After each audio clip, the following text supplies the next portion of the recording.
I would swap my champagne glass for a glass full of fuel. Yeah.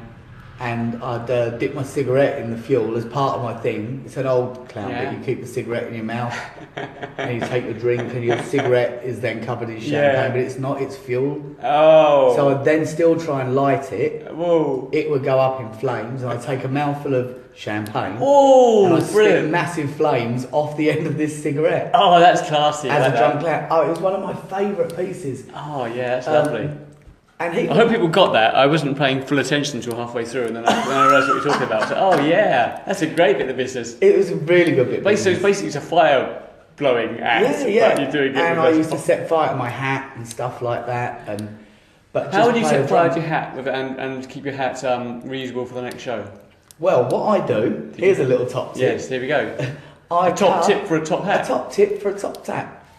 I cut the base out of a Coke can. Yeah.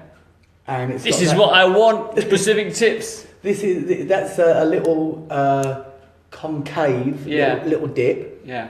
That you attach to the top of the hat. You paint it black. Yeah. Generally, all my hats were black, and you can fix a small bit of wick to that, and it just sits up there. Brilliant. And generally, people won't notice it until it's on fire. Yeah. Yeah. There you go.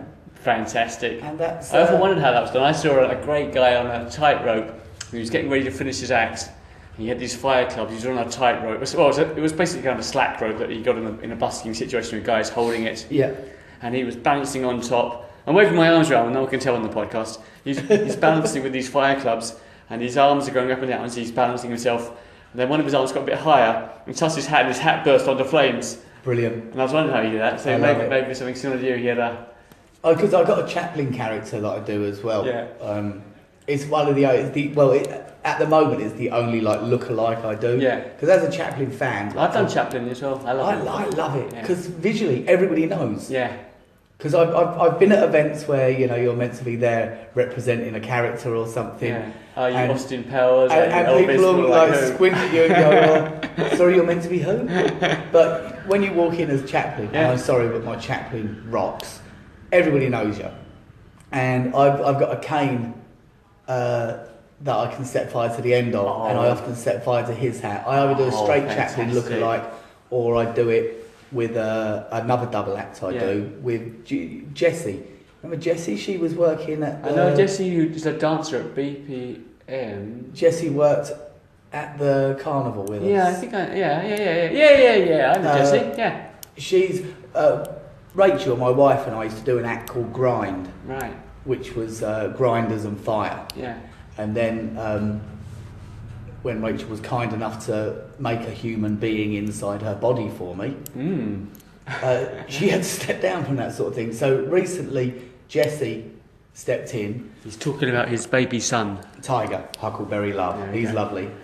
It'll be a great clown or dancer of his mother. That's her way.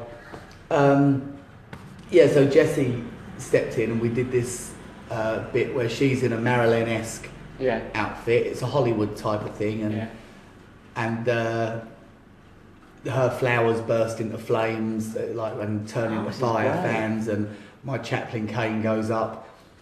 I don't know how I got to what I'm talking about, but we're talking about different characters. There we were, and the hat on fire. Are you still allowed to do fire as much in Hong Kong? Have the rules got stricter like they have in Singapore? I think the rules were always there, but people weren't aware of them. Yeah. Because I used to do loads of it. Me too. I used to do tons of it. I worked under the Wan Chai Pyromaniacs for a little while. What? We were called the Wan Chai Pyromaniacs. Me and my friend Sean worked as Hot Beef Injection for a while. These were all like the fire acts. Yeah. And then most recently, me and Rach as Grind. We added grinders into that. It's cool. It's a take on a grind act. We climb all over each other, and we have a lot of metal on our costumes, so you can grind off each other. Yeah. It's quite sensual. It's a sensual art fire fusion is how I sell it. But the fire thing kind of petered off a little bit. Yeah, I think so. I think for me, the situation was I was in Singapore in the 90s, and it was like, you're doing fire under the smoke alarm. And they say, is that okay? And I go, yeah, it's fine. And it was. Never set the alarms off. And then now, 20 years later, it's like, oh, no way. Well, I kind of turned it in, to be honest, after a... Also, if you do that for years and years, you start to get some long-term health problems. Yeah, well, that started off as my first bit of business. I was a fireman all the time. Yeah. Because everyone that, like on the crew that I was with in France. Any specific tips about fire then? For example. Yeah, don't breathe in. Don't breathe in. Yeah. I used to go to great effort to make sure my fire props never got my other props dirty. I always had to, because the soot just gets everywhere. You've got to be. That was the worst thing for me. It wasn't the juggling. It was like afterwards. I had to make sure that all the fire props went into a special dirty sealed box that wasn't touched by anything else. Well, when I was a fire and shaking was another problem. You dip your props, and then before you went on stage, you had to find somewhere to shake it, because otherwise you'd start spinning and juggling and whatever, and drips of flaming kerosene would fly out into your eyes and into the audience. So I'd have to go out, trying to rush outside and shake it outside. Well, you can dip a long time before, and let them stand. Yeah, just let them stand upright. So that works. There's always going to be some residue comes off, though. It's just part and parcel. If you're doing eating and spitting, if you're doing a lot of it, like that residue, because I had this problem when I was in France. The residue, just a few drips every now and again. Yeah. But I was doing a few litres a day. Exactly. I was doing a lot of spitting and a lot of eating, and eventually that caused an irritation, down everywhere there's air, all the way from my mouth into my lungs, and I ended up with breathing problems. Yeah. And went to a hospital, and they were all quite concerned until I told them what I did for a living. So, and then they was like, "Oh, you're an idiot." That was pretty much this. Oh, we know the cause of this. You're dripping kerosene down your throat. Yeah. You're drinking kerosene 6 times a day. I then found out a good tip is to, and this was pre when olive oil was fashionable. You could get I just used to use corn oil or anything cheap. Yeah. About 1/4 of a pint of oil. Yeah. Drink it. Wow. And it just lines everything. Yes. It lines everything. So that'll stop that irritation. So I used to. That's a good idea. I used to put it on bread, French bread. Yeah. If you'd done it with olive oil, it would have a bit of balsamic vinegar. Yeah. It would have been a tasty treat, and it would have done the trick. I didn't know about these things back then, but. The downside of that, if you drink all that oil now, you've got to do your act immediately, because in about 40 minutes, you need to be sitting down in a different room where there are no people and a locking door. Because as fast as that flame come out of your mouth... What was your favourite fuel? Was it kerosene or? Started on kerosene, made some awful mistakes as a young fire breather with that sort of thing. Finding out the hard way that some things are more volatile than others. I used a barbecue fuel one time. Yeah. That wasn't good. Petrol, diesel. Yeah. I've used all of it. Funnily enough, that's why I packed it in. Many moons ago, me and a friend of mine were doing a double act, and we was up in China. And you can't bring fuel in with you, can you? Yes, yeah. So I've had that problem. That's another specific problem, for us. You can build sticks and everything wherever you are. It's easy. Yeah. But fuel's always a problem. So we went out with nobody to help us. Two of us with speaking no Mandarin. That's exactly the same problem. I think this is a thing for entertainers. You find it overseas to do a fire act. It's like, oh shit, how am I going to get... I don't even know the foreign word for paraffin or kerosene. Yeah, because it's a specific fuel. People will tell you what it is. The one that I used most of the time would be white spirit. Yeah. Paint thinners and that. Because that's okay. It's not quite volatile. Yeah. It's got quite a high flash point, which is what you're after. Yeah. It's a high flash point. And we went out, and we'd done this many times. We used to have a bit of a laugh about it. You'd go into hardware stores and things. You'd ask us stuff, take a sip. Yeah. Go, like you're tasting a fine wine. Go, that's not going to work, no. And we couldn't find any anywhere. Do you know, I can't even tell you what town we were in. And we got back to the venue, and there was some guys building the stage and doing that outside, and they had what it comes in a lot out here, like, you know, beer bottles with a cork in the top. Yeah, they keep it all in beer bottles. Yeah. And we saw it, and I went, wonder what that is. Yeah. So we went over, had a sniff. It was a fine year, slightly feminine on the palate, a cheeky little number. Oh, nice. And I tasted a bit, and I said to my mate, what do you reckon? He smelt it and he tasted it. He went, do you know what? And we knew we knew our fuel. I think that might be it.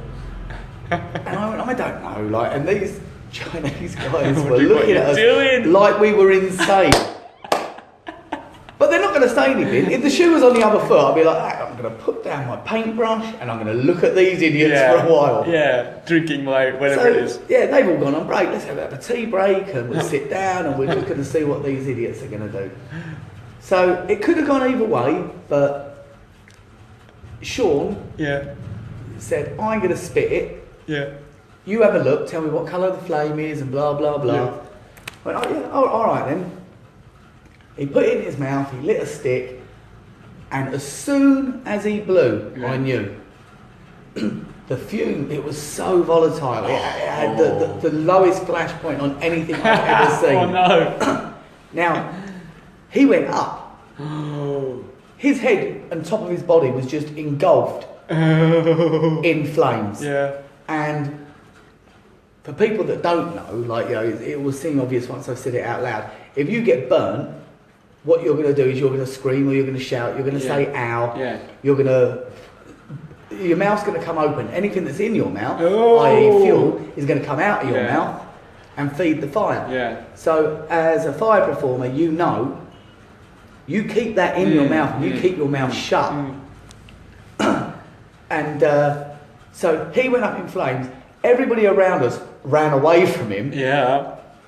And I just ran at him thinking, like, because again, I don't want to get his fuel on me either. Yeah. We always used to perform with our tops off. Thankfully, he had left his top on. Thankfully, it was a substantial long sleeve top. Yeah. Thankfully, we'd been running around and he was a bit damp and sweaty. Yeah. Oh. And thankfully, he kept his mouth shut and kept his fuel in. And I grabbed his shirt and I pulled his shirt over him and put him on the ground and me on the ground. Yeah. And managed to put the flames out. God. And there he was. The other thing I know about any kind of accident, like, you know, you don't tell people if things are bad because it can make them go into shock. Yeah. It was bad. It was really bad. Front of his hair had gone, eyebrows, eyelashes. Shit. His skin was coming off his face like strips of bacon. It was disgusting. Now, I've just remembered, I was doing a solo act. He was there stage managing. Yeah. That's why he spat the flame, so I could see the colour of the flame and what I could do with it. But usually we'd be a double act. So I put him out. Lots of people are screaming and shouting, but none of it's legible to us because it's not in English. And I've looked at Sean and he's gone, my face. And I looked him dead in the eye. I've gone, what? And he went, my head was on fire. I said, you've burnt your hair, mate. That's going to look crap for days. Yeah, but you're fine. Right, let's get in. I said, we'd best get a bit of ice on it anyway. Yeah. So we walked in. He went, I'm going to go to the loo. I couldn't go anywhere near a mirror. And I went, no, we'll go over to the vodka luge over there, and let's get some ice on it. Yeah. So I got him packing his face in ice. Yeah. And got a few large vodkas down him. Yeah.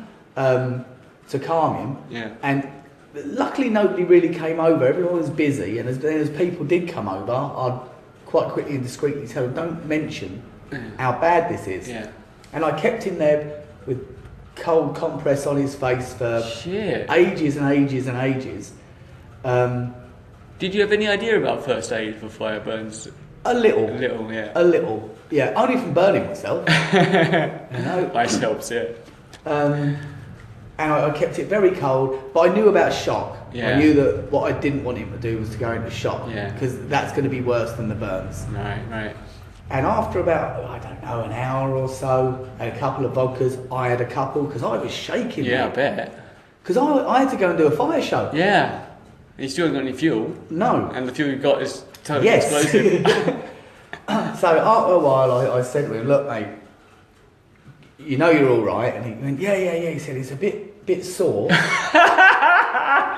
And I went, let's go to the loo. And we went into the loos, and they were pre-event loos, so they weren't good, because they've been used by hundreds of people that are working on site in China. Portaloos. No, they were proper loos in the venue, but they just destroyed. Yeah. Loads of construction workers. I wiped the dirt off this mirror, and he looked at his face, and my God, like that, what the? But it was all right. Like the initial period had passed, and he understood what I'd done and why I kept him away from a mirror, and was quite pleased. And then we got on with our jobs, and I spat that night with rubbing alcohol. Rubbing alcohol, like from massaging? No, you can get it in, you know when we spray down our costumes? Oh, that stuff, yeah. That's about 75% proof. Right. It ain't great, but it would do. Yeah.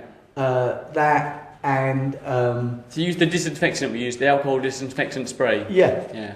That, it's a very blue, it's a nice flame, but you've got to get bucket loads of the stuff in you. It's not ideal. And also, the guy that was working behind the vodka luge was a very talented bottle flare guy. Yeah. And he'd set fire to his bottles. Yeah. I didn't know this until I saw him working. Right. My friend's got 3rd-degree burns, and what are you using? But it was just little things of Zippo. Yeah. And again, they're not ideal. They're good for lighting your clubs with, and not a lot of fuel. And I find that Zippo drips a lot when you're doing club juggling. That's all right. It's all right. I've used it for indoor shows because it's pretty much smokeless. It is very smokeless. But a hot flame. It's quite hot, the flame. I did my show, and then I didn't do another one for years and years after. Right. Because I just had the fears about it. Yeah. And I didn't spit that night. I just ate. Yeah. And I thought, you know what? It's just not worth it. Because if you do it long term, eventually you'll have that 1 in 1,000 show which goes wrong, and you could really hurt yourself.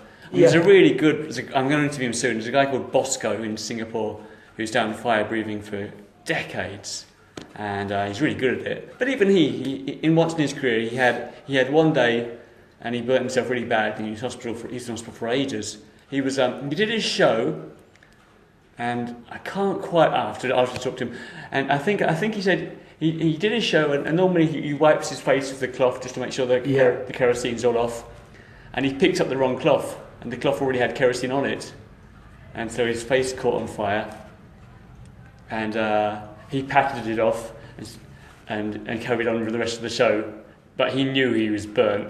But he went on the rest of the show, it's fine, did the rest of the show. And then after the show, he was like, straight up to the hospital, and it was all, his skin all around his face was burnt. Oh, yeah, because it just caught. He put a kerosene-filled cloth on top of the it was caught fire. His face caught fire. I always get, like, particularly if I'm doing body burning, I get a few burns because the slower you go, the better it looks. And after it, I've always got a few dinks. I've got a couple of nice scars up here. That cross scar there is from body burning. I quite like that. It looks nice. I know. I mean, fire stuff wasn't really a big part of my show. Like, I never really did. I did a tiny bit of fire eating. Never really wanted to do fire blowing. There are other people doing it in the country anyway. But even I did fire poi quite a lot. And once I had quite big curly hair, and my hair caught fire, and I didn't even know until the organisers came rushing up. Started patting my head. So I was doing the poi, right? I was spinning the patting your head, you're going, thank you. I was spinning the fire poi, and obviously one got a bit near my head, and the top of my curly hair caught fire. But because it was curly hair and it was quite high, I couldn't feel it. It took a while. I didn't know. Yeah, I've set fire to my hair a couple of times. Touch wood, I've never had a serious burn. I got that infection in France. And most of mine have been generally due to like a change in wind direction or Yeah. something like that, where it'll get you. I had a silly, painful one where I was doing a show, a kid's birthday party, and I did some fire juggling at the end, and I blew out the fire clubs, and I went too close, and my lip obviously got burnt. And it wasn't a bad burn, but it's like, it's like, okay, I've got to do the rest of the show. But my lip was like, ow, it really hurts. I did as a character called Magic Dave. Yeah. Oh, Magic Dave, Festival Magic Walk. Dave, Festival Walk, that's where he came. I've done him a few times, but he's generally been the Festival Walk. Festival Walk shopping centre, does a Christmas parade. And he's just, he's... I think I was there when you burned yourself. My finger? Your finger, yeah. Yeah. I was there. Was you on that I was one? there. Oh. Yeah, that was awful. And there's a photo, actually. There's an actual photo of it. And I'm in that, like, very Vegas-y outfit, which we're always wearing. And that's what Magic Dave is. Was it a dove pan? It is, yeah. It's a dove pan that goes up. And Flaming dove pan. Flaming dove pan. And then my finger stays on fire. Yeah. And usually you can just shake it. Yeah. And it will go out. Yeah. But it didn't go out. Oh. And that was another one of them things. And then you got to get your bit done. I know, and your fucking hand is aching, and you're like, you don't want to look at it. How bad is it? I've got to do the rest of the show. I got it out. I was always on first at Festival Walk at the beginning of the parade. Yeah. Not first. I was on at the beginning of the parade. They don't know. I was always on first. You were the first. I was the headliner. Opener. I think they just wanted to get me out of the way. So yeah, Magic Dave was that very Vegas magician character. Yeah. He was there was a song that went with it. I can't remember what it was. To the tune of Spider-Man. Magic Dave, Magic Dave, Magic, Magic, Magic, Magic, Magic Dave. I'm not David Copperfield or David Blaine. I'm Magic Dave because that's my name. Watch out. My name is Magic Dave. Me and Andy Cylinder are going, Magic Dave, and me cheering you on like you're some sort of superstar. I love doing that. One of my favourite characters. Cause it's just loud and I'd always start off that show with, it would be ridiculous because I remember Copperfield used to sit mysteriously on the edge of the stage. Yeah. And there'd be a slight draft going through his locks and he'd say, as a boy, I always had a dream. A dream that I could fly. And then he'd do a bit where he would fly. Yeah. So I used to start all my Magic Dave shows off. But it would be something ridiculous. As a boy, I had a dream. A dream that I could make a handkerchief appear out of an egg.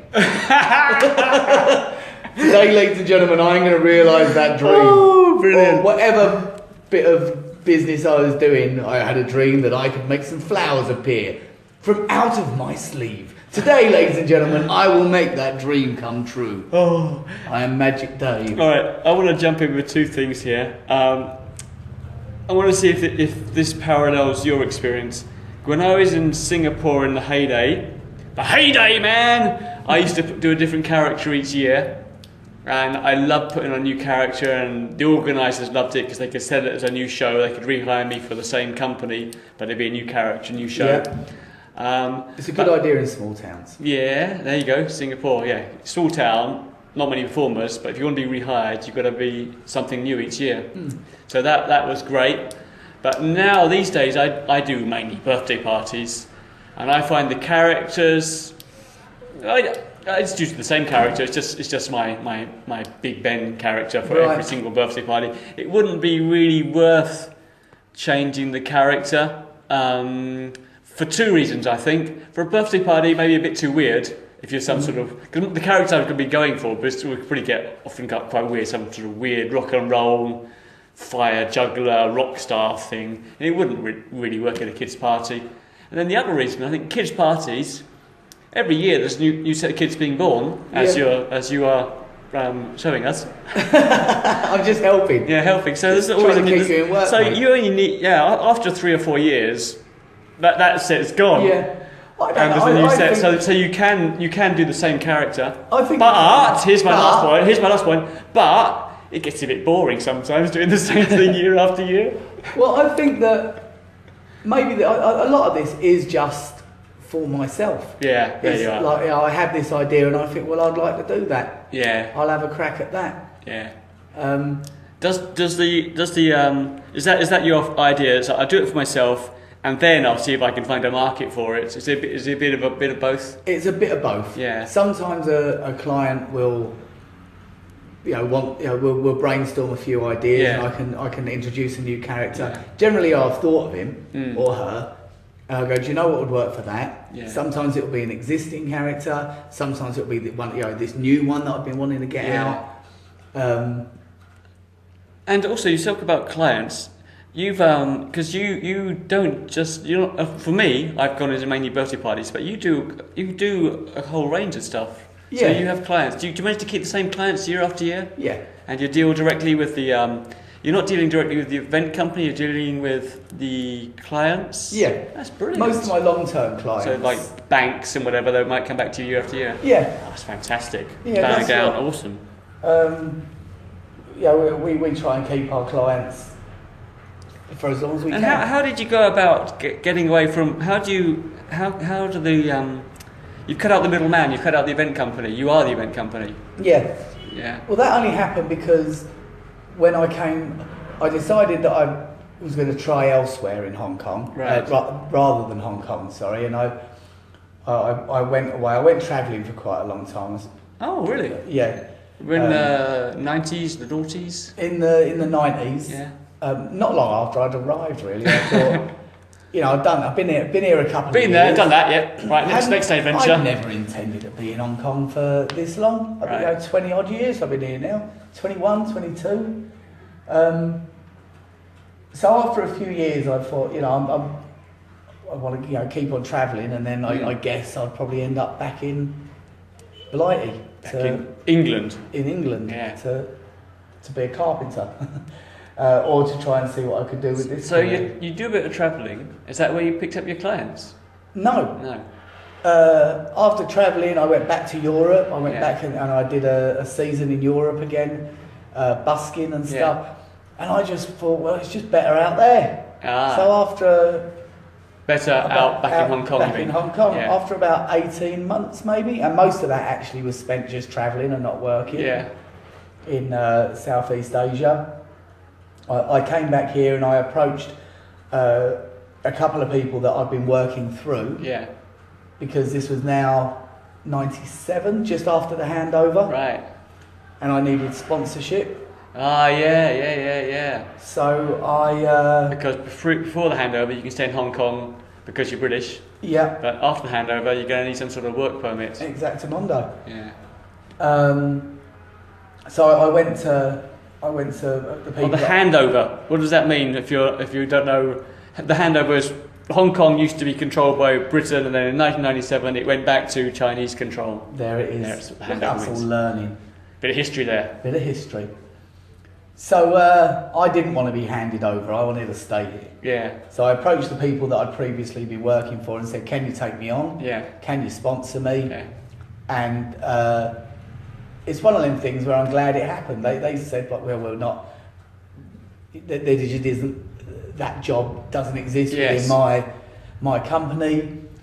Afraid not. We'll still use you freelance. Yeah. We can't hire you as a full-time Can't performer. hire you as a full-time performer. So I then decided, well, it must be time for me to do it. Yeah. So I set myself up as doing what they do. And So you set up your own company, got someone No Name Family Circus. local to sponsor you or somehow. Yeah. got everything in order, and set up No Name Family Circus officially.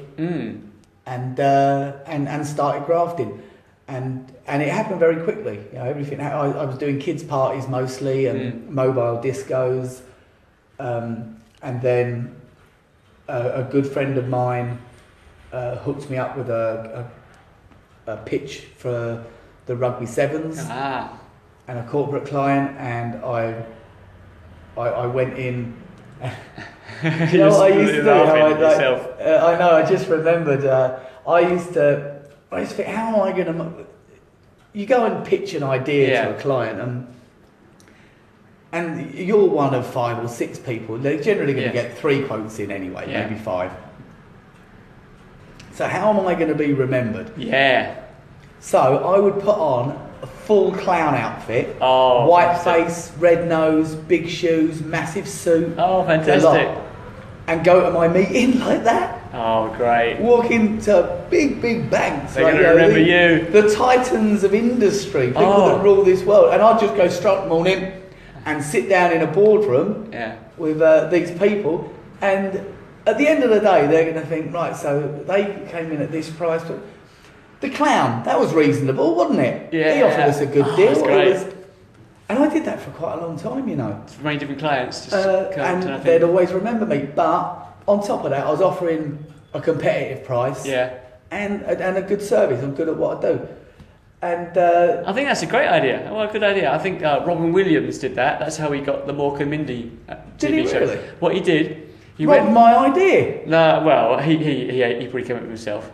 But what he did, he was before you. This was in the 70s. You stole his idea. Wow. What he did, right, is he went to the interview or the talk or the audition. That's the word. Audition. God, I'm getting old, aren't I? he went to the audition and he did the whole audition perfectly straightforward and matter of fact, except he was sitting upside down with his head on the seat and his feet up in the air on the chair. That's brilliant.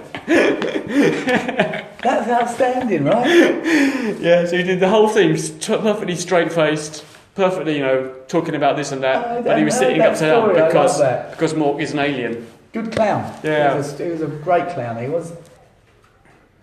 Yeah. There you go. So that's a great tip. That's a great idea. These clients that I've had for... And you've kept them? 17 years with that one client I've had for 17 years. Not the only client I've had for that long. I've got several very long term. That's brilliant. Clients, lots of clients I've had for 5, 6, 7 years. Yeah. Because I could, you become familiar with like the way they work and what they and it just the whole production of an event from my client's point of view becomes easier. Yeah. People that are in banking don't want to spend days and days putting together their cocktail reception, or their testimonial, or they want somebody else to do that. And they want to do it well, and they want to do it at a good price. Yeah. What they want to do is banking. So, this is... Okay, I like that. So you've got the jobs, you've got the, and you've managed to keep the client year after year. Mm-hmm. And you're in charge. You're not just the performer, but you're also the event organizer. Yeah, I wear many hats. Yeah. But a pivotal point. Here we go. Look, turning points. Yeah. What are the pivotal points? Are there any pivotal points in this period? Yeah, very much so. When I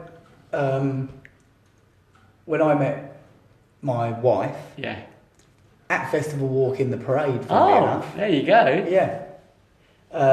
We'd worked together on and off for years, but that's when we this flourished into something wonderful. Was at Festival Walk. I think that's why I love that parade so much. It holds so many happy memories. Yeah. I've been there. I've done that parade for 12, 13, 14 years or something. There you go. And I love it. It's you get to see all your mates over Christmas. Because Rachel was a performer, a singer predominantly, although most of her stuff out here is dance. And we got together, and she was doing sort of managing some clubs and putting dancers into venues and blah blah blah. And we were both. I think I was probably a little more reluctant than Rachel to work together. Yeah. Because of my don't play well with others thing, which I do really. I'm not. But I don't know. I know what you mean, because I can work well with others, but then other times sometimes I've worked so many years solo. It's a bit hard for me. It's a bit hard sometimes to jump in and sort of double act again. Right. I've done double acts with my friend John in Singapore for many years. Yeah, but then other periods of my career, I spent years and years just being solo. Yeah. And when you're solo, you can improvise, and you know what you're improvising about. But when you're working with someone else, if you start to improvise, they're like, "Hey, what's he up to?" Well, we've done a couple of bits together, like shows. Yeah. But it was more at the other end of it, like where we were gonna we were toying with the idea of working together. Oh, you mean as a management? As a production house, house, or an agency, or there you go. Or I got totally the wrong end of the stick there. So, and then we just got, it was years and years ago, of course, but we just got a little bit too busy. Yeah. And I had to jump on an event with Rach, and it was just really cool. Oh, we worked really, really well together. Just, I don't know, it was fun. I really, really enjoyed it, and sometimes work keeps you away from your significant other. Yeah. So I don't think Rach would like to work with me every day. We've got completely different styles of working, but we get the job done. So we started working together, and that's when the No Name Events side of things really took off, because Rachel had some clients, I had some clients, so then we just threw a whole lot in together, and then you can make my weaknesses happen to be Rachel's strengths, and not that she's got any weaknesses, but if she did have, maybe they might be my strengths. This is something I've never really gone into. Every now and then I've been in charge of something, and I've never really committed to being in charge. I've stuck as... I love production, you see. I really, really, really like it. It's just a nice... It's like a dance, like if you can orchestrate an event, of people and props and clients and call times and deadlines, and when it all comes together, I get a real nice buzz off it. Oh yeah, because it's all you've built something. You've made it work. Yeah. So that was a pivotal point. Me and Rach throwing everything in together. Yeah. And we're still working together. Rach is doing a lot of work bringing up our baby, and this dance studio is predominantly Rachel's. Yeah. So does that bring us sort of up to the current day, where you've got a production team, predominantly you and Rachel, and you can organise big events such as the entertainment at the AIA Carnival, or I think that pretty much brings us up to date, mate. There you go. So that's the first question done. Excellent. Now there's about 20 more. Excellent. There we go. All right, we better go for this a bit quicker then, eh? Well, look, here's something. Do you structure your shows? Is there something when you start writing a new show? Is there any kind of formula or formulas that you've? There's always a structure at the beginning. That a lot of the time with me that will go out the window. Yeah. I like to be able to fall back on sort of a freestyle form. Yeah. But you have to have that loose structure there, something that you can go back to, you see. Yeah. It's good to be able to walk in and out of that structure. That's how I like to work. My kids' show is incredibly structured. It has to be. All right, let's go for that then. Let's do that one. Use that one as an example. Your kids' show, I think you have to be quite structured. Otherwise, the kids, for me, if I go too wild and crazy at the start, I can't get the next half hour or 1 hour done because I won't have the control. So I have to structure it carefully to make sure the kids don't go too loopy too early. For me, I maintain a level of loopiness throughout. Yeah, it's I like to think of the kids as this boiling mass of mayhem in front of me, and I just managed to keep it from overflowing. Yeah. And that's where the skill set lies. That's really, really difficult to do, and it takes years and years and years to be able to do it well, I think. Yeah. How do you say one of the kids is starting to become a bit too rambunctious, and he's maybe wants to come when you can see him, he's going to start stealing your props or stuff. What methods do you have to make sure that doesn't happen too often? I tend to bring them up. Yeah. There you go. That works. Sometimes you can whisper, have a quick whisper. Yeah. I can usually now I can spot I know that kid. Yeah. There's only 30 kids. If you're doing there's only 30 different types of kids, and they're all at every party. Yeah. And so I think, right, it's going to be you. You're going to be the one that's going to want to get everything out of my bag. Yeah. You're going to be the one that wants to kick and bite me. Yeah. You're going to be a crier. So I deal with them all straight away. Yeah. You know, or make myself aware of them. All right. But generally, how do you begin? How do you begin your show? Do you set up in front of the kids, or do you just kind of storm in and bang, your show begins? I'm that one. I'm the latter. The storm in. Yeah. I'm on as soon as I enter. So you would have your suitcase of props, and you just at the walk moment, in. I'm a thing that goes on my back. Right. Okay. But yeah, whatever I carry it all in, it's all set up. It's ready to go. I open the bag and boom, and I start. Yeah. But my start doesn't look like a start. Right. Okay, what is it? Yeah. It's very bumbling. Like my clown, Alfie's a bit of an idiot. Yeah. He's not really too sure why he's there in the first place. And it's a very bumbling start. Yeah. You know, to watch it, that's what you think is like, yeah, what's going on. I do a lot of patter. Yeah. It's heavily comedy based. Is it all that where's my hat stuff? Kind of losing things. There's a lot of losing. Yeah. The jokes generally on me. Yeah. I got told years and years ago by the late great Dane, who I learnt quite a bit off, Jeremy Dane. Yeah.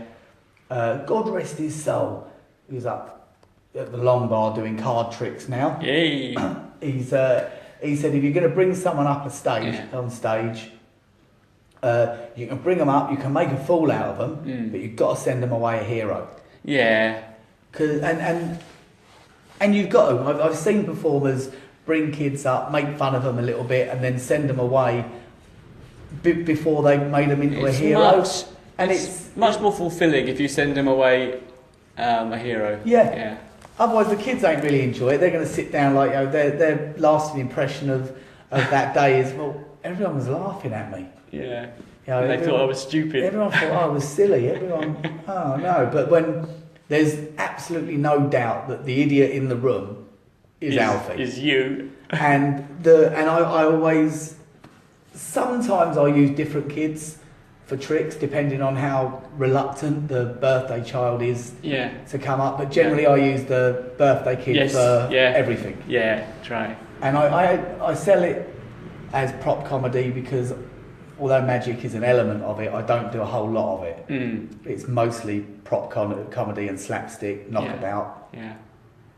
Is there a beginning and a middle and end to this? Yes. Or is it a continuous bumble? It's I bring the kids down at the end with balloons. Okay. I'm not a massive fan of balloons, if I'm honest about it. Me too. But the kids love them. Yeah. And I'm really fast now. Yeah. So it's only the last 10 or 15 minutes. So I tend to do 45 minutes to 50 minutes with them on the floor. Yeah. And I can keep them there. Yeah. Nobody ever walks away from my show. As long as you turn off the bouncy castle. Yes. Yes, good point. And they'll stay and they'll watch it, and then they start to disperse when they've got their balloon. Yeah. But that's why, so I bring them up to a crescendo, and then I bring them down gently, because also you don't want to walk away leaving 20 to 30 kids going mental. That's one of the things that there's a few things that I've realised over the years. Yeah, one of them is it is better if you can make the volunteers go away a hero. And the other thing is, something I've realised quite recently is, I think probably because I've been a dad myself at my own kids' parties, is that when the entertainer's finished, if the kids are all hyperactive and screaming, it's quite hard for the parents. So it's actually pretty cool if you can leave the kids in a manageable state when you're finished. I think you've got to be responsible. My last act is like I say, everybody sit down. Okay, find some space and lie down. Okay, I want you to lie down, not to move. If you move, you're out. But if you stay still, you will win a prize. And I play Happy Birthday, and I put a candy just on each of the kids' chest or head, and I'm done. And they're all quiet, lying down. And I say, thank you much, goodbye. And it's peaceful. Yeah, I do a balloon thing. Everybody gets a balloon, and then generally at the end of balloons, the cake comes out, and I get the kids. I take care of that as well. I get the kids. I know where they've got to stand. I know there's going to be a photo. I know who's got to be in the photo. I know the best angle for the photo. I light the candles, and because otherwise that bit's going to take 15 minutes. It shouldn't take 15 minutes. It takes 3 minutes. Get them in. Get you them mean if the mums and dads tried to do it themselves, it'd be total. Yeah. So you do the cake. And also, I've got the kids. They're all here with me, apart from the ones that started to go off with their balloons if they've got balloons. But a lot of the time, most of them will still be sitting there because my balloon bit is funny. It's not just pump up a balloon. Oh. There's some business that goes with it. So there's two things I want to do here. Is there a big finish to your prop-based comedy? And also, how do you do your balloons without everybody just storming you, saying, give me my balloon, give it to me? There's no big finish. It's all my show's about the big finish. Yeah. But my big finish comes. My big trick is my first trick. And also it's a running gag. So my first trick and my last trick is the same. That ties it all together. What is that? What is that trick? It's the production of a rabbit. Oh yeah. And so that running gag runs throughout your show. Yeah. There you go. So and that's how I maintain that level of that they're expecting that from the word go. There you go. That's probably why they're staying where they are. Exactly. I mean, it's. I think that's an important point for people listening. That's a great idea. You have this running gag of you're going to eventually produce this rabbit. Your own running gag. Let's make that clear. Not my running gag. Your own running gag. Okay. I know they think it's meant to be flattery, isn't it? If somebody reproduces your bits. Yeah. I find it a little annoying. They're mine. Okay. All right. Yeah, I like that. So that will keep their attention. It's a bit like doing a busking show, and they're going to hang around eventually to see this thing you've been promising them for the whole. Well, I think maybe because I'm a busker, that's where that came from. That comes from. Yeah. So that keeps their attention for up to maybe 45 minutes. And I guess you play it by ear, and you realise when they're ready to go on to something else, getting balloons. Well, to be honest, no. There you go. Because it is that structured. It does go for 45 minutes every time. The 45 minute, I don't like milking a joke or anything. When it's done, it's done. Yeah. Bish, bash, bosh, laugh, next. All right. Get in, get it done.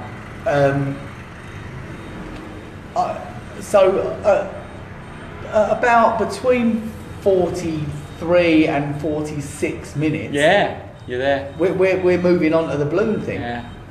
And the actual everybody getting a balloon, as I say, is about 10 minutes. But I've got a good 5 minutes before the actual distribution of balloon animals. Yeah.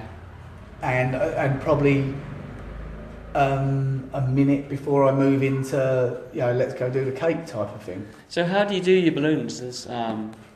I blow them up and twist them. How do you do yours? Okay, so you don't use a pump. No, I do use a pump. Use a pump. Okay. I can blow them. But it gives me headache. It's tiring, yeah. So you're lining them up, but you don't. The kids don't start just kind of storming you and trying to grab the balloons. No, you don't have a queue system. They're sitting down watching. No. Do you use a queue system? I don't do balloons. Do you not? Balloons are my. I used to do what you did and do balloons as the last bit of the show, but now they're my extra. Say sometimes the show goes way fast because there's only like 3 kids and they're both 6 months old, and that you finished your whole hour in 45 minutes, and then I can do balloons. That's my extra. Yeah, that's my. I can slow and speed up. Yeah. Do 25 kids, 45 minutes. Yeah. And the kids being between 4 and 8. Yeah. That's my perfect wave. Yeah. That is. Yeah. Either side of that, age, and the amount of kids, I have to speed and slow up. Not milk a joke. Yeah. Just speed it up because I like to go fast and this sort of like crazy thing going on, and then it's a thing of beauty. Mm. But there's nothing worse than not a lot of kids. Yeah. My worst nightmare is once it gets under 10. It's like, I think, come on, because I need a lot of noise and they feed on that. I mean, sometimes you're in someone's living room and there's like 3 kids. It's like, it doesn't really feel like a show, but you can make it. You can turn it into something weird and wonderful. I've done one. It was the saddest thing ever. Honestly, one kid in a living room? One kid in a hotel room. I got the call. It was out to the Gold Coast. Yeah. In the Gold Coast Hotel in room whatever it was, 1, 2, 3. So it's weird. I'd made my way out there and I was in the lift going up. I thought, I don't think I've ever done a show in a hotel room before. Yeah. And as I was walking down the corridor, I thought, I hope this ain't some freak. Yeah. I'm going to get in there. And it's like some 47-year-old sweaty bloke. Oh, yeah. Come on. Hello, clown. Have you got balloons? And that did enter my mind, but it ended up being... It was sad. It was... This kid's parents had recently split up. Oh. So... I guess they wanted some kind of neutral ground. They wanted to do a party in Switzerland. Yeah. Switzerland, in this case, was the Gold Coast Hotel. Yeah. For reasons only known to them, they didn't invite anyone else. God. And there was this kid. He must have been 4 or 5, maybe. Oh. And the two of them sitting either end of a sofa, as far away from each other as they could get. Yeah. Not talking to each other. Oh dear. And the helper was there, who looked as uncomfortable as I did. Yeah. But did you just pretend it was perfectly normal? Exactly. Yeah, exactly. I did that, and me and him had a good time. Yeah. I just had to. It was just. It affected me. It made my heart hurt. Yeah. Sometimes I feel you've got to change those from a show to almost like a conversation. That's it. But I just thought, you know what? Let's make this about me and you. You probably need a laugh more than anybody else in this room. Yeah. You're young. You don't know what's going on. You're confused. You probably think that this is something to do with you, that your parents can't even speak to each other, and that you're in a bleeding hotel room in the Gold Coast. So we just had fun, you know, and that was one of the only times. Take what you want out of the bag. Yeah. And I remember he'd just grab stuff out. I did the same thing. If I'm in that situation, like I've been on a yacht, and it was a yacht, so it's tiny, even an expensive yacht was tiny, even a tiny little area, and there were 3 kids. And I couldn't do my unicycle, I couldn't even juggle. So I literally said, look, here's my stuff, what do you want to look at? Pick a colour. Okay, green, okay, let's find something green. Hey, look, and I just talk about what I could do with this green club or magic trick or handkerchief. Cool. And just improvise. Yeah, what would you like to have a look at in my bag? Yeah, so I think that's the only time I ever done that. I like that one. Yeah. I don't like parties on boats either because you're stuck there for 3 or 4 hours, aren't you? Yes. Come on, get me back to the land. Yeah. No, another 3 hours to wait. And you're never off. You can't say I'm going to finish my show. I'm just going to. Yeah. Where are you going to go? It's a boat. And like you say, big boats. They ain't big. No, they're not. Even expensive yachts are tiny. Yeah. Hard work. Yeah, I very don't like hard. it.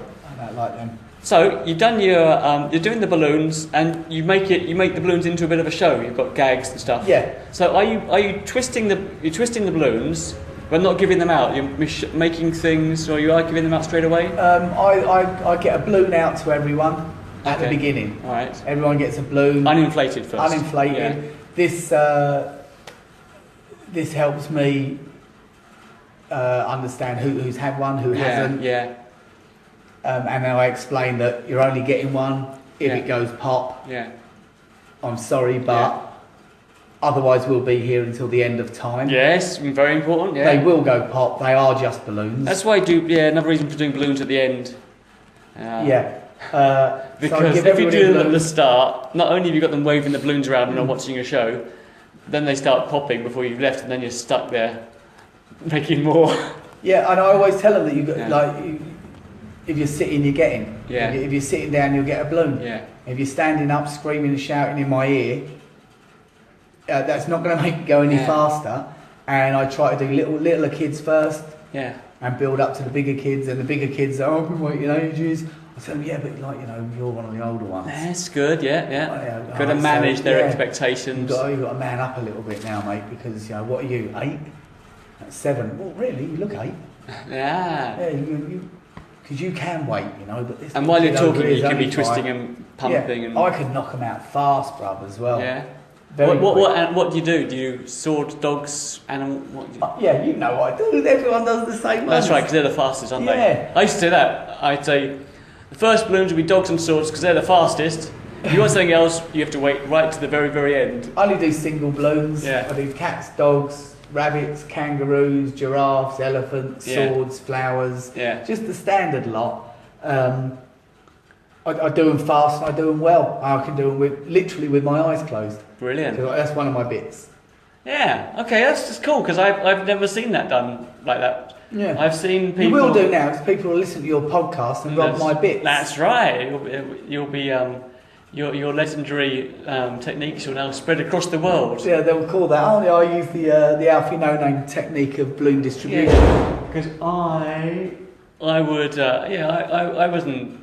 Maybe the reason I stopped doing the balloons at parties is I felt like a beleaguered shop assistant with a queue of kids just trying to get the next balloon. I do a balloon character though, but it's just balloons. Okay, but I like the fact that you've got them sitting down. They've all got a balloon in their hand, uninflated, and you just take one at a time, and they're happy. They're happy to sit and watch. That's it. Yeah, brilliant, and you can do it pretty fast.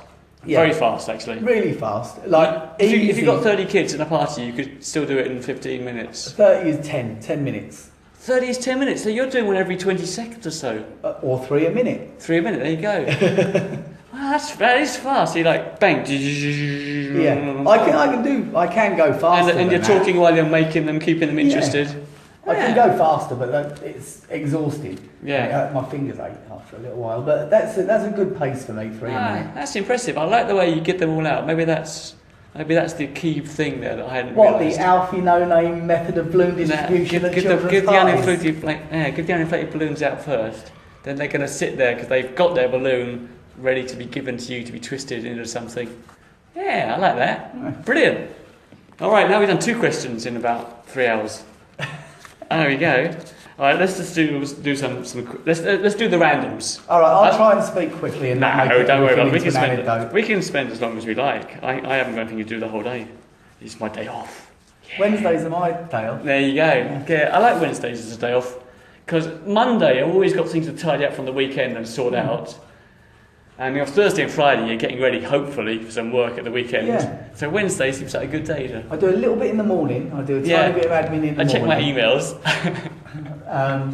But yeah, I try and take Wednesdays off as much as I can. Yeah.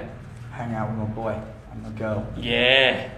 All right, here we go. Let's call these the randoms or the. All right, Fast and Furious. Well, we've done this one already. How do you do a birthday party? We've done that. That's excellent. How do you deal with corporate events? We've done that. Excellent. I'm flying through them. You're doing really well. Working with someone else and working solo. We've done that as well. Fantastic. Yeah, here we are. So you're doing a show where you're solo, and it's like a corporate show where you've got to get on and off stage quickly. How do you deal with that?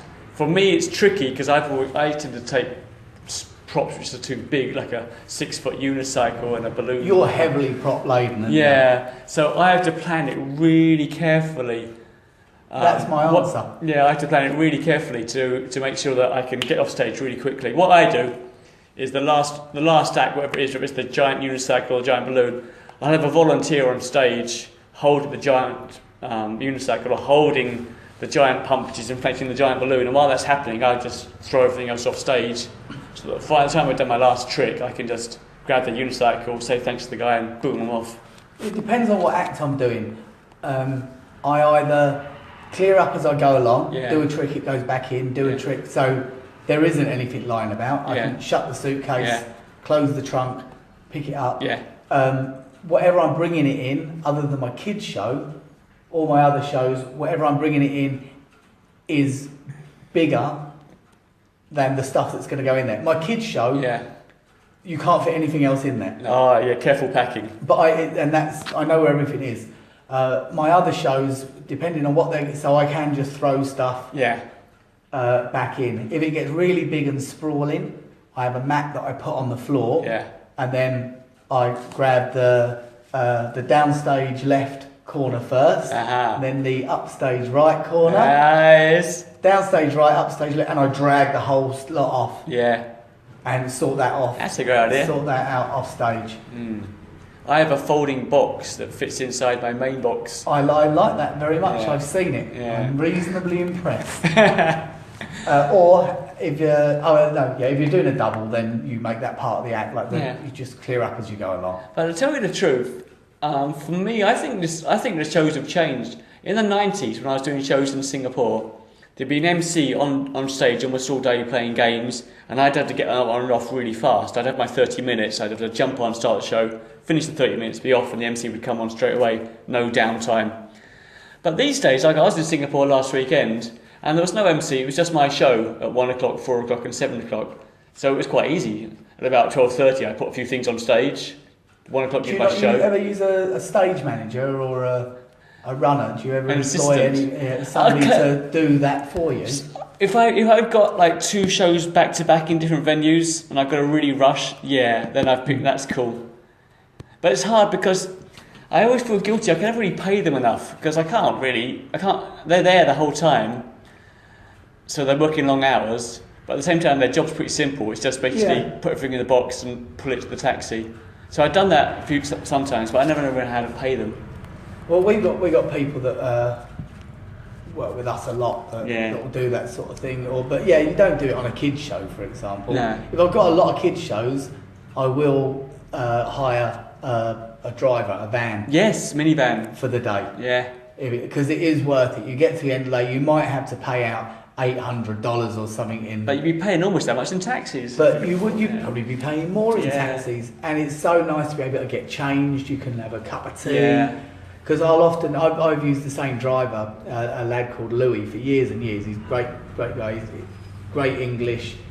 His knowledge of Hong Kong is phenomenal, and he understands me. And he doesn't mind the fact there's going to be a partially naked clown or something in the back or several partially naked clowns in the back of his van. There we go. And when I'm doing my act, because he's still on the dollar, he'll say, "Do you need anything?" And he'll pop off and go, and when I come back, I've got a hot coffee. Oh, fantastic! Or some sandwiches, or he'll, that's kind of. I had the same thing when I was super busy in Singapore. I had a London taxi driver called Ringo, and he was brilliant.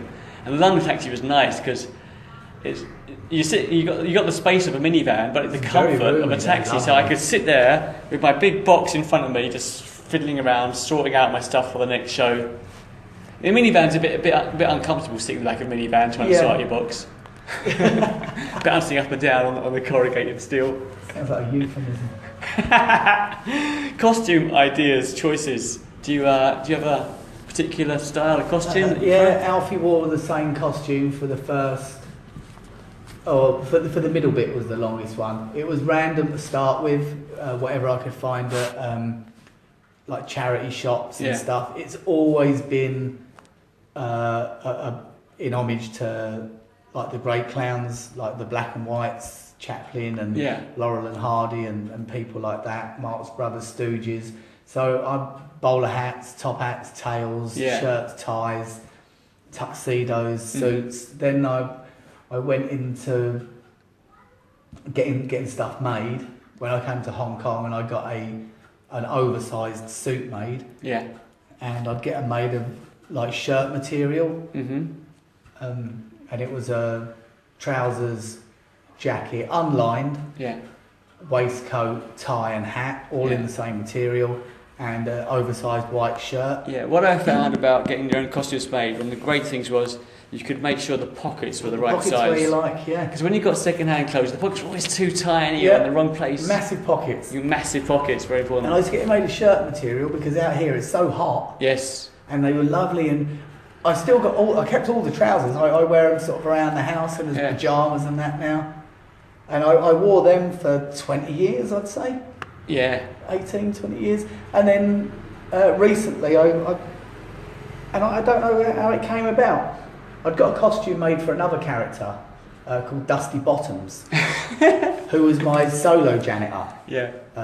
Before I did this thing with with Victor, and I got these oversized dungarees made that actually weren't the right thing for this act. Oh, okay. I loved them, so I moved Alfie into them, and I haven't looked back. Brilliant. And so, and that's my standard clown costume now with a hat. I've always got a hat. Yeah. All right. Old routine. Is your routine that something you've been doing since the very, very start? There are bits that I've been doing for my entire routine. I wonder who that might be. Yeah, there's a creaking. What was Paul? Hey, hello. Look at this. Oh, no, like, whoops. No, don't worry. We're just finishing off. Okay. Oh, look, this is brilliant. How are you doing? I'm doing great. Is it lunchtime yet, Ben? I think I'm going to get some food. love? All right, let's finish this off because Tiger has arrived. With Tiger wifey. and Rachel have arrived. Alrighty, there we go. I think we're just about there really. I've got things like how do you keep your enthusiasm up, tips you'd recommend, how do you see the future. I think we're pretty good, aren't we? Let's end with something totally ridiculous. How do you do your eyeshadow? Didn't I tell you that before? Yeah, but I haven't got it on the podcast yet. Oh, did we not? No. Oh, okay. Is that why that question's Yeah. there? So I do soft pencil. Soft pencil. I've always found the cheaper the better. It stays on longer. Okay.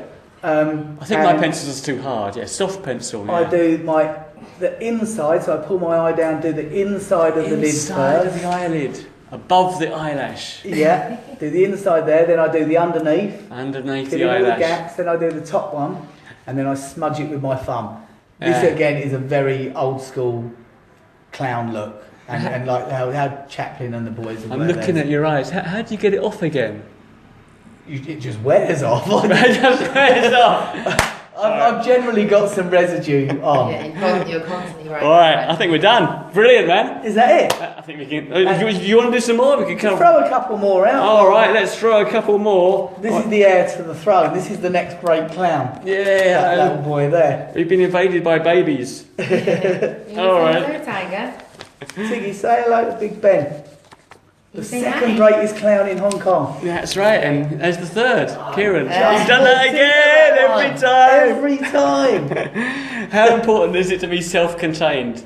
Like we were talking about when you turned up at a show overseas and you've got to get hold of the fire, the kerosene or something. Yeah, you've got to do everything. Should always be pre-production, production, post-production. You be self-contained. Have it. Don't try to do it all yourself. Particularly if you're a one-man show. If it's just a small show, take care of everything yourself. Yeah.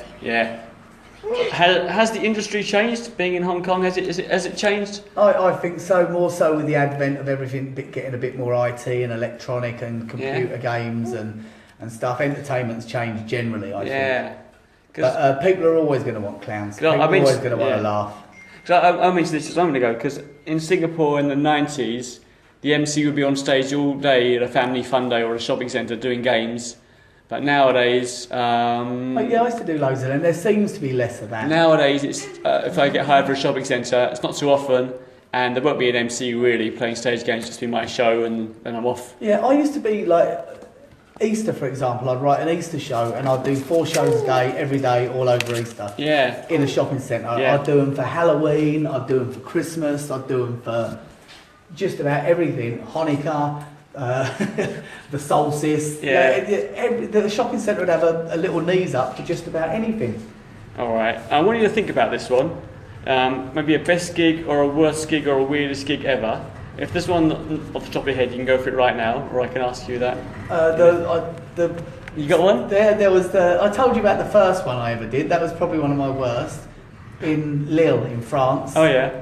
That was probably my best. Is that the one, the Diablo getting stuck under the? That's it. The car. Biggest learning curve ever. That one in the hotel room. With one kid. Yeah, it wasn't great. I thought that was your greatest one ever. Surely that was great. That was pinnacle. But generally they're all good. I don't do bad shows, mate. That's always fun. Yeah, why not? Yeah. It's up to them.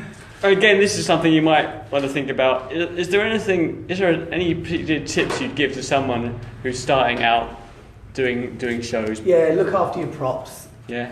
Yeah, don't and pack your bag after the gig so it's ready for the next one. Yeah. that's what I do. Use your own material, be creative, be original, don't see other people do it, think that was funny, I'll have that. Yeah. Again, I said it earlier, I don't think it's flattery, I think it's cheap, but it happens. Yeah. I've seen my bits all over the place. Yeah. But there you go. There's classic bits that we can all have a bash at and we'll all put our individual flavour on it. Yeah, I mean, there's classics like Yeah. climbing a unicycle and getting a Yeah. volunteer to hold it. But my big ones would be look after your props and they'll look after you. Yeah. Because they're not cheap. Yeah. I've got some props that I've had for 20 years or more. I have. And they'll last me another 20. Yeah. I think that would be it. Like, you know, be respectful of your clients. Yeah. Or timekeeping. Yes! Be on time. Yeah! There we Do you know, go. on time's late in my book, and I tell that to everyone. On time is late. Yeah. If you're starting, if your kid's show starts at 3, don't arrive at 3. No, get there at 2:30 or something. Yeah. I can't abide lateness. It's so shabby. And my old man always used to tell me that you know, people aren't necessarily good at their jobs, but an idiot can turn up on time. Yeah. If people turn up late to a job for me, that sends a really, really strong message to me about the sort of person they are. It's shabby, and clearly I think you can tell it riles me somewhat. Yes. Oh, there you go. And I think, talking about time, we are pretty late for lunch, so let's call it a day for Should here. we call it a day? Yay! Cheers, man. That only took a couple of years. Cheers, Ben.